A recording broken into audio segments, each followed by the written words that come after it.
welcome to Saurav's classes. Today in this video, I will be talking about Delhi School of Economics entrance exam or DSE exam. That is Delhi School of DSE is the short form of Delhi School of Economics entrance exam. So in this video, I will be giving an overview about this examination and some of its most required and frequently asked questions related to its form fill up date, form cost, eligibility, selection procedure, scholarship, scope, syllabus, strategies and many other things that you need to know. So this video is specifically for all those who want to sit for this examination and thus they want to have a very clear idea about all the details of this examination, and also for those who are just planning to sit for this examination in the coming year and thus they want to have a clear idea about all the information regarding this examination. So let's get started. Let us very first talk about what is DSE examination. So DSE examination, that is Delhi School of Economics entrance examination, is basically for the admission to various for the admission into the master's courses or the PG courses that is provided by Delhi School of Economics or also known as Delhi University. So Delhi School of Economics that provides the master courses or the PG courses in economics, उसके लिए एक entrance exam होते हैं जो मतलब यहाँ पे आपके उसके बारे में हम बात करेंगे. So उस एग्जाम के क्या क्या डिटेल्स हैं उसके बारे में हम फर्दर इस वीडियो में बात करेंगे. यहाँ पे देखते हैं फॉर्म फिलअप डेट. सबसे पहला चीज आ जाता है फॉर्म फिलअप, मतलब वो कब होता है, कैसे होते हैं, वो हमें सबसे पहले जानना जरूरी हो जाते हैं. सो फॉर्म फिलअप डेट, अगर हम फॉर्म फिलअप डेट का बात करें तो ऑलरेडी मतलब हर समय ये जून के अराउंड हो जाते हैं. सो बट दिस ईयर वो due to corona and all you know that this has been delayed in 2020. ये मतलब डिले हो गया. देन आपके क्या हो गया कि जून में फॉर्म फिलअप हो जाते हैं एंड जुलाई में आपके एग्जाम्स हो जाते हैं. But as it was delayed, so the form fill up or the registration was extended to 31st July and then examination उसके बाद हुआ. So ये delay procedure हो गया. But I think in the next year सब कुछ ठीक हो जाएगा. We hope that. तो फिर वो delay का procedure हमें तो नहीं लगता है. So basically जो normal procedure होता है that is जून में फॉर्म निकलेंगे, जुलाई में आपके एग्जाम्स हो जाएंगे. Fine. ये हमारा क्लियर हो गया form fill up date. Now the cost of the form. So cost of the form for general and OBC is 750 and for the other category student SC, ST, NCL, EWS और any other category PWD उन सब के लिए आपके fees हो जाएंगे 350, 750 and 350. ये आपको ध्यान में रखना है. देन आ जाते हैं एलिजिबिलिटी क्राइटेरिया. ये this becomes a very important criteria. So अगर हम एलिजिबल नहीं है या हमारा एलिजिबिलिटी क्राइटेरिया किसी भी एग्जाम में बैठने के पहले हमें अच्छे से जान लेने चाहिए. सो इस एग्जाम के एलिजिबिलिटी क्राइटेरिया क्या है? इसके बहुत ही सिंपल एलिजिबिलिटी क्राइटेरिया है. दैट इज हमारा बीए या ग्रेजुएशन होना चाहिए with economics as one of the subject या फिर बीए ऑनर्स हमारे होने चाहिए इकोनॉमिक्स से. सो अगर ये हमारे होते हैं then we become eligible to apply in this examination. और इसके सिलेक्शन प्रोसीजर जो होते हैं वो थोड़े डिफरेंट होते हैं, इसके बारे में हम जानेंगे. बट बेसिकली हमारा मतलब बीए ऑनर्स इन इकोनॉमिक्स या कोई भी सब्जेक्ट्स अगर हमारा बीए या बीकॉम, बीए या बीएससी या बीकॉम कुछ भी होते हैं, लेकिन उसमें क्या होना चाहिए, इकोनॉमिक्स हमारा एक सब्जेक्ट होना चाहिए. स्पेसिफिकली बीए ऑनर्स को मतलब ज़्यादातर इसके वेबसाइट में बीए ऑनर्स के बारे में लिखा गया है. बट इस एग्जाम में आप कोई भी ग्रेजुएट डिग्री है आपके पास बट उसमें आपके इकोनॉमिक्स मतलब एकदम जितने भी ईयर्स के आपके ग्रेजुएशन है उसमें आपके इकोनॉमिक्स सारे एग्जाम्स में मतलब सारे ईयर में आपके वो इकोनॉमिक्स सब्जेक्ट रहने चाहिए as one of the main subject. Then comes one of the major factor that आपके ना 60% होने चाहिए. मतलब you need to have a first class. 60% आपके मेजर एग्रीगेट में होना चाहिए और you need to have its equivalent in CGPA. अगर आपके मार्क्स सीजीपीए में होते हैं तो वो 60% के इक्विवेलेंट में होने चाहिए. नॉट दैट 6.0 या आपके जो भी इक्विवेलेंट होते हैं ना, मतलब full marks and obtain marks का जो निकाल के आपके परसेंटेज या जो भी सीजीपीए हो वो इक्विवेलेंट टू 60% या फिर मोर होने चाहिए, ज़्यादा होने चाहिए. नाउ जो सिलेक्शन प्रोसीजर मैंने आपको कहा कि ये थोड़े डिफरेंट हो जाते हैं. So what is the selection procedure? We need to know this. Selection procedure का अगर हम बात करें सो यहाँ पे क्या हो जाते हैं, दो टाइप्स ऑफ सिलेक्शन हो जाते हैं. एक हो जाते हैं डायरेक्ट सिलेक्शन हो जाते हैं and the second is this test मतलब एंट्रेंस टेस्ट के बेसिस पे. सो ये डायरेक्ट या डायरेक्ट एंट्रेंस और एंट्रेंस, ये दोनों चीज क्या है? सो दिस डायरेक्ट एडमिशन और direct admission is specially and particularly for those who are और who were a student of Delhi university, मतलब जो दिल्ली यूनिवर्सिटी से ग्रेजुएशन किए हैं सिर्फ और सिर्फ उन्हीं को डायरेक्ट एडमिशन मिल सकता है, and those candidate need to have 60% और मोर। बट रैदर अगर आप एडमिशन में देखने जाइएगा ना 60% और मोर तो मतलब बस एकदम मिनिमम रख दिया, मिनिमम एजुकेशन क्वालिफिकेशन और मिनिमम एलिजिबिलिटी क्राइटेरिया। बट अगर आप देखेंगे कि जो कट ऑफ जा रहा है किस टाइप का, तो देखिएगा कि वो कट ऑफ आपके 80 to 85% चले जाते हैं। सो आई वुड सजेस्ट कि अगर आप डायरेक्ट वे में अप्लाई कर रहे हैं दिल्ली यूनिवर्सिटी के स्टूडेंट होके, सो आपके अच्छे परसेंटेज होने चाहिए। Fine, then comes the entrance test. Entrance test में दिल्ली यूनिवर्सिटी के स्टूडेंट्स भी बैठ सकते हैं, बट अलॉन्ग विद दैट अगर आप दूसरे university, if you are belonging to any other university that is recognised by Delhi university, मतलब इनके साइट में आप जब फॉर्म फिलअप करिएगा यहाँ पे ऑप्शन रहता है DU और सम अदर यूनिवर्सिटी। जब आप उस अदर यूनिवर्सिटी में क्लिक करिएगा there comes a list of university, तो अगर आपकी यूनिवर्सिटी उस यूनिवर्सिटीज की लिस्ट में है you can apply, and then you need to have for sitting in the entrance test you need to have 60% or 6.0 CGPA और whichever is equivalent to 60% आपके होने चाहिए।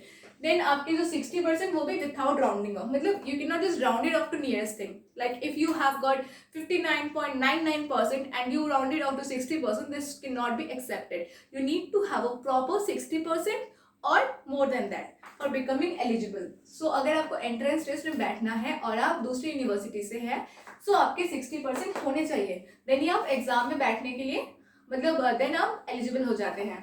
And then come direct admission.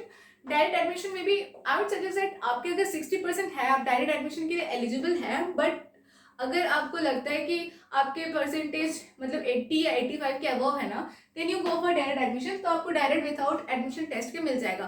But अगर आपके percentage 60 to 65 है, दो you are eligible, लेकिन आई would suggest कि आप रिस्क मत लीजिए, आप एक बार एडमिशन या एंट्रेंस टेस्ट में भी बैठ जाइए, क्योंकि बहुत बार कट ऑफ बहुत हाई चले जाते हैं, तो वो डायरेक्ट लिस्ट में आपको एडमिशन नहीं मिल सकते हैं। सो अगर आप एंट्रेंस टेस्ट में अप्लाई किए हैं, आप वहाँ से चाहे तो प्रिपरेशन लेकर आप उस एग्जाम को क्लियर करके एडमिशन ले सकते हैं। Okay, now there comes the scholarship. Yes my friends, this Delhi School of Economics provides a very good scholarship. मतलब there are many students who are needy, who do not have that much money to study. So for them, they provide a very good amount of scholarship. Like they in a way waiver the fees partially or completely depending upon the situation.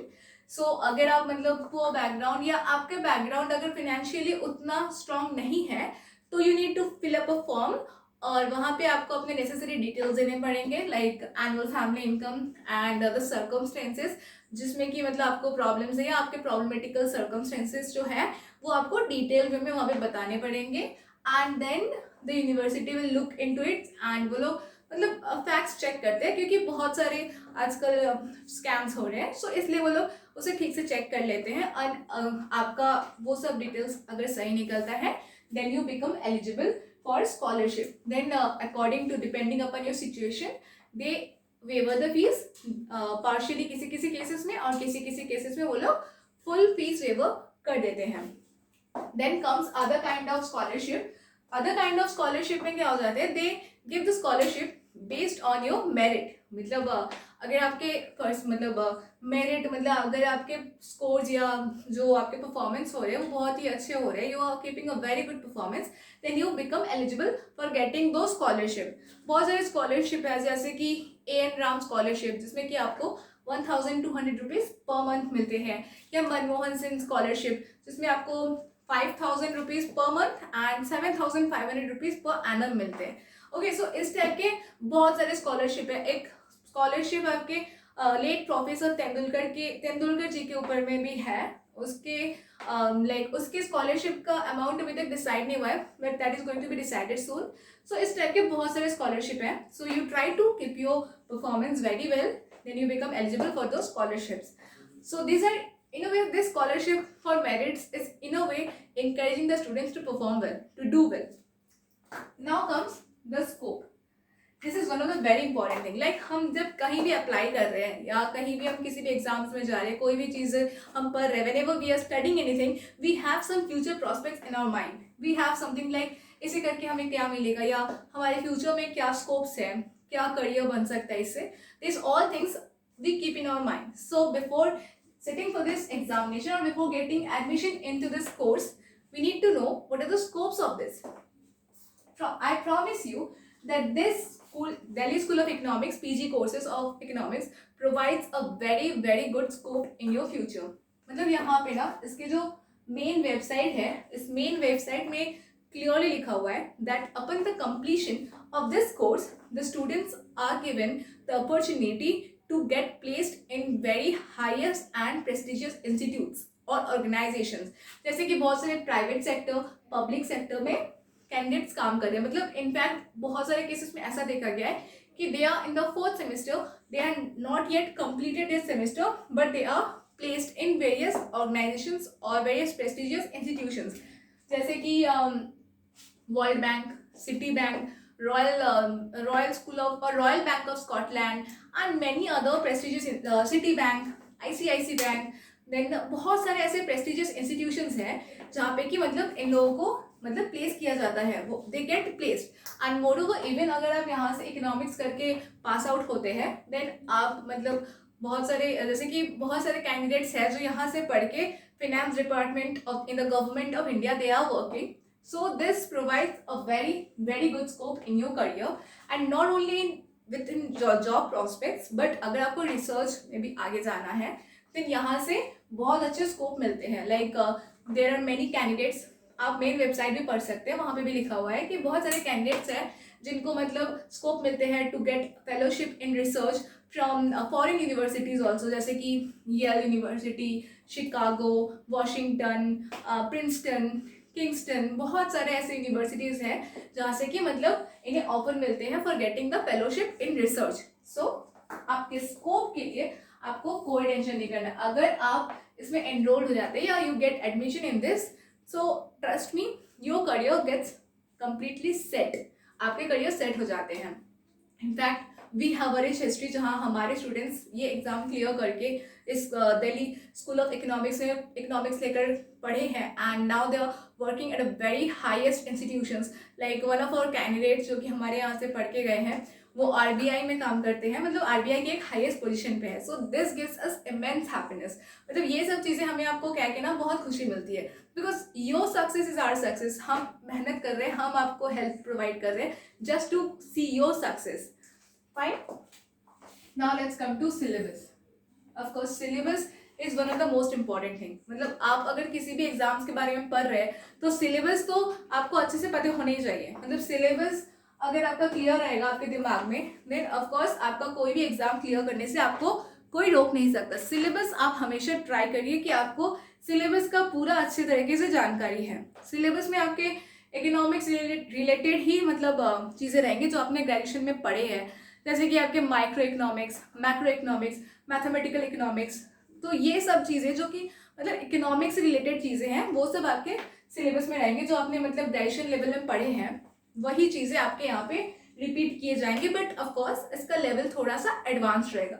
But अगर आप syllabus को आप ना मतलब एक authentic site से download कीजिए। Of course if I go on reading the syllabus here then it is of no use. मतलब मैं आपको सिलेबस रीड कर दिया और आपने भूल गए तो वो कोई यूज़ का नहीं होगा। सो आई जस्ट सजेस्ट कि आप सिलेबस को देखिए, अच्छे से पढ़िए, उससे अच्छे से लिखिए एंड उसका एक क्लियर आइडिया अपने दिमाग में रखिए। अगर आपका एक क्लियर इमेज रहता है सिलेबस का then that becomes very helpful. Micro economics, macro economics, mathematical economics, ऐसे बहुत सारे टॉपिक्स हैं।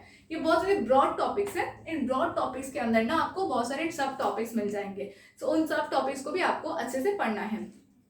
आई वुड सजेस्ट कि अगर आप इसमें मास्टर्स करने के लिए मतलब प्लान कर रहे हैं so try preparing from the very first year of your college.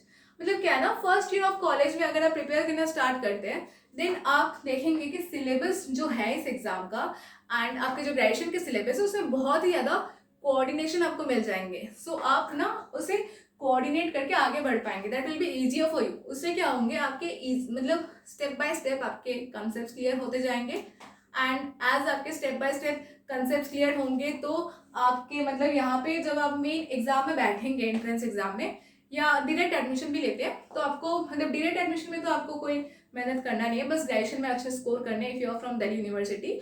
But अगर आप बाहर से है, कोई और यूनिवर्सिटी से है, तो आप ग्रेजुएशन से प्रिपेयर करना स्टार्ट करिए, क्योंकि आपके दिन वो कोऑर्डिनेट करके आप सिलेबस पढ़ के आगे बढ़ सकते हैं, मतलब ईजी हो जाएगा आपके लिए। But it also depends upon one's grasping power. Like बहुत लोग होते हैं जो थोड़ा पढ़ के मतलब बहुत अच्छा कर लेते हैं, बट बहुत लोगों को ज़्यादा टाइम लग जाता है। So it solely depends upon you. But as of now I would suggest कि अगर आप मतलब मेरे पर्सपेक्टिव से आई वुड सजेस्ट कि अगर आप ग्रेजुएशन के फर्स्ट ईयर से प्रिपरेशन करना स्टार्ट करते हैं तो मतलब ज़्यादा अच्छा होगा। बट ऑफकोर्स मतलब कहते हैं ना, जब जागो तभी सवेरा। सो आप जब भी स्टार्ट करिए मतलब बस डट के स्टार्ट करिए कि आपको ये एग्ज़ाम क्लियर करना है, because as I am already said इसका स्कोप मतलब बहुत ही ब्राइट है, बहुत ही ब्राइट फ्यूचर ये प्रोवाइड करते हैं। Then comes the strategy. अगर स्ट्रैटेजी ये मतलब मेरा स्ट्रैटेजी नहीं है, this is not my strategy, this is a strategy given by those students who have cleared this examination, who have taken help from us and have cleared this examination and are now working at prestigious institutions and organizations. ये strategies हमने उनसे पूछे कि what were your strategies, what did you do to study, what did you do to clear this examination, तो उन्होंने हमें ये strategies बताया। And trust me these are very basic strategies, मतलब बहुत जो ऐसा मतलब strategy है जो आप फॉलो नहीं कर पाएंगे, these are not that kind of thing, बहुत ही इजी स्ट्रैटेजीज है। So let me come to this. पहला स्ट्रैटेजी उन लोगों का हो जाता है ना टाइम टेबल। आप कहेंगे ये बहुत बच्चों का चीज है, मतलब टाइम टेबल लेके क्या होगा, ये तो बहुत ही ज्यादा बच्चों का चीज है। सो मतलब बचपन से ना हम टाइम टेबल तो फॉलो करते हुए आए, so this is the most basic thing. हाँ, हमें टाइम टेबल एक फॉलो करना है। लाइक आप जब ग्रेजुएशन में पढ़ रहे हैं, आपको अपने ग्रेजुएशन का भी पढ़ाई करनी है, तो साथ में साथ आपको दिल्ली मतलब इसके एंट्रेंस का भी पढ़ाई करनी है। सो आप अगर एक टाइम टेबल बना लेंगे, यू कैन ईजिली कोऑर्डिनेट, आप कोऑर्डिनेट करके अच्छे से कर पाएंगे। सो टाइम टेबल आपके लिए बहुत इंपॉर्टेंट हो जाता है, because as we grow up हमारे पास हमारे वर्क्स, हमारे ड्यूटीज, हमारे जितने भी काम है ना वो बढ़ जाते हैं। सो time management is very important. हमें अपने मतलब पढ़ाई को एक अच्छा टाइम देना पड़ेगा। सो टाइम मैनेजमेंट हमारे लिए बहुत ज़्यादा इंपॉर्टेंट हो जाते हैं। This is time table. उन्होंने कहा कि मतलब जिस कैंडिडेट्स, जो लोग पास आउट है, जो लोग यहाँ से क्लियर किए हैं एग्जाम, उन्होंने हमें कहा है कि they use to maintain a consistent time table, जिसे वो लोग हमेशा फॉलो करते थे। सेकेंड स्ट्रैटेजी जो उन्होंने बताया वो था study material plus video plus self notes. Yes my friends, उन्होंने कहा स्टडी मटेरियल्स उन्होंने लिया, वीडियोस देखा, बट ये सेल्फ नोट ये बहुत ज़्यादा इंपॉर्टेंट हो जाता है। ट्रस्ट मी, सेल्फ स्टडी से ज़्यादा इंपॉर्टेंट कुछ नहीं हो सकता। I would not say that just look at our videos, look at our study materials और स्टडी मटेरियल्स एंड आप क्लियर कर जाएंगे examination. I won't say this, because मतलब हम आपको हेल्प प्रोवाइड कर सकते हैं, but at the end of the day you need to work hard along with us. So यहाँ पे क्या है ना, मतलब जैसे कि हम आपको स्टडी मटेरियल्स दिए, हम आपको वीडियोस देते हैं, रिकॉर्डेड लेक्चर्स देते हैं। हम अनलाइक अदर इंस्टीट्यूशन ये नहीं कहेंगे कि हमारे वीडियोस आप देख लीजिए या हमारे आप वीडियो चैनल को सब्सक्राइब करिए या हमारे मैराथन वीडियोस, हमारे स्टडी मटेरियल्स को आप ले लीजिए एंड आपका एग्जाम शॉर्ट एकदम क्लियर हो जाएगा। मैं ये आपको नहीं कहूँगी, बिकॉज हम आपको सारा हेल्प प्रोवाइड करेंगे, सारा असिस्टेंस प्रोवाइड करेंगे, बट आपको थोड़ा आगे आके हमारे साथ चलना पड़ेगा, राइट। तो यहाँ पे जिन्होंने पास आउट कर चुके हैं, जो मतलब बहुत ही अच्छे मतलब मार्क्स से क्लियर किए एग्जामिनेशन, यहाँ पे पढ़ाई की एंड आज बहुत अच्छी जगह पे काम कर रहे हैं, उन्होंने हमें सजेस्ट किया मतलब कि जब हम स्ट्रैटेजीज बताए तो उनका क्या स्ट्रैटेजी था। उन्होंने हमें बताया कि they use to watch our videos, हमारे वीडियोस देखते थे। मतलब समझ लीजिए एक मैथमेटिक्स का एक पर्टिकुलर सब्जेक्ट समझ लीजिए, उन्होंने माइक्रो इकोनॉमिक्स से एक पर्टिकुलर टॉपिक उठाया और उस टॉपिक को उन्होंने क्या किया, मतलब उनके ऊपर हमारे जो वीडियोस बने हैं, एक्सपर्ट पैनल ने जो वीडियोस बनाए हैं, उन वीडियोस को उन्होंने देखा, देन उन्होंने हमारे उस पर्टिकुलर टॉपिक का स्टडी मटेरियल पढ़ा and then they made their own notes. Yes my friends, by consulting this two things they made their own self notes. क्योंकि अपना नोट्स आप जब पढ़ेंगे ना तो वो सबसे ईजीएस्ट थिंग हो जाता है, तो इन दोनों चीज़ों को कंसल्ट करके उन्होंने अपना नोट्स बनाया। देन उस नोट्स को फिर से उन्होंने क्या किया, उन्होंने अपना नोट्स बनाया उस पर्टिकुलर टॉपिक में, देन उस टॉपिक का अगेन उन्होंने वीडियो को रीप्ले किया, क्योंकि we provide the recorded lectures, so they just replayed those videos on those particular topic. So उससे क्या हो, जब वो उस वीडियो को देख रहे हैं ना, उन्होंने अपना नोट्स बनाया है, तो उसके साथ वो मैच कर करके वो वीडियोज देखते हैं, तो वो उनका एक रिविजन हो जाता है। सो उन्होंने कहा कि रिकॉर्डेड लेक्चर्स एंड वीडियोस उनके लिए बहुत हेल्पफुल हो जाता था, बिकॉज ये उनको रिविजन में हेल्प करता था। सो रिविजन ये भी बहुत इंपॉर्टेंट एक चीज़ बन जाता है हमारी सक्सेस के लिए। ऑफकोर्स आप लोग एक वीक में, मतलब हर वीक में समझ लीजिए Sunday, take Sunday as a revision day. उस दिन आप रिवाइज करिए आपने पूरे वीक में क्या पढ़ा है, क्योंकि अगर आप सिर्फ पढ़ते गए और आपने रिविजन नहीं किया, देन वो eight the end of the, मतलब जब एग्जाम होने वाला है तो ना आप बहुत कंफ्यूज हो जाएंगे कि कैसे रिवाइज करें इतना सारा चीज़। लेकिन अगर आप कंसिस्टेंटली रिविजन करते हुए आ रहे हैं तो आपको वो दिक्कत नहीं होगा। Then third most important thing is that after आप लोगों ने जब अपना पढ़ाई कर लिया, आप लोगों ने अपना रिवीजन कर लिया, देन आप लोगों ने सही डायरेक्शन में पढ़ा है कि नहीं, या कहीं कोई एरिया मिस आउट तो नहीं हो गया, या कोई एरिया जो आपको ज़्यादा फोकस करना है वो आप कैसे डिसाइड करिएगा। उसके लिए we provide mock test, and trust me, our questions in the mock test are not just taken from any sources like Google and all or another videos, but we prepare this questions in this question paper, in this mock test we do prepare the questions from a great deal of research। मतलब expert panel बैठते हैं, जो लोग यहाँ से clear करके गए हैं ये एग्जाम, जो लोग आज हाईएस्ट पोजीशन में काम कर रहे हैं, वो हमारे साथ बैठ के आपके लिए क्वेश्चंस प्रिपेयर करते हैं, सो दैट आपको सारा हेल्प मिल सके, सो दैट आप ये एग्जाम क्लियर कर सके, बिकॉज आपका सक्सेस हमारा प्राइम एम है। So we make the questions after a great deal of research, and we will not just provide you the questions, आपने सॉल्व किया और हमारा काम खत्म, हम ऐसे नहीं करते। What we do is that along with mock test we provide doubt clearing session. Okay, doubt clearing sessions भी हम आपको प्रोवाइड करते हैं। So this doubt clearing sessions are very very important, as इन आपने एग्जाम्स दिए, you gave the exam and then you found that कि हमें ये क्वेश्चंस आते हैं, you just attempted that but you saw that those answers were wrong, तो आपको वो डाउट आ गया कि ये रॉन्ग क्यों हुआ, या ये तो मैंने समझा था बट ये रॉन्ग क्यों हो गया, तो क्या मेरा कंसेप्ट गलत है, ऐसा टाइप का क्वारीज बहुत आपके दिमाग में आ जाएंगे। But if you leave those queries at that point of time ना, कि चलो बाद में देख लेंगे, तो क्या हो जाता है वो डाउट्स कैरी ऑन हो जाएगा एग्जाम में, एंड एग्जाम में एक अलग ही एनवायरमेंट रहता है, वहाँ अगर आपके दिमाग में डाउट्स आएंगे ना तो उस टाइम वो क्लियर नहीं हो पाते हैं। सो इसीलिए after giving the examination we do provide doubt clearing session. तो डाउट क्लियरिंग सेशन में हमें बहुत सारे ऐसे लोग कहते हैं कि ma'am we can not just open up before everybody, सब क्या सोचेंगे, हम नहीं बोल पाते हैं। सो हम लोग क्या करते हैं, 1-to-1 doubt clearing session provide करते हैं, so that you can open up your doubts, your queries before us without any hesitation.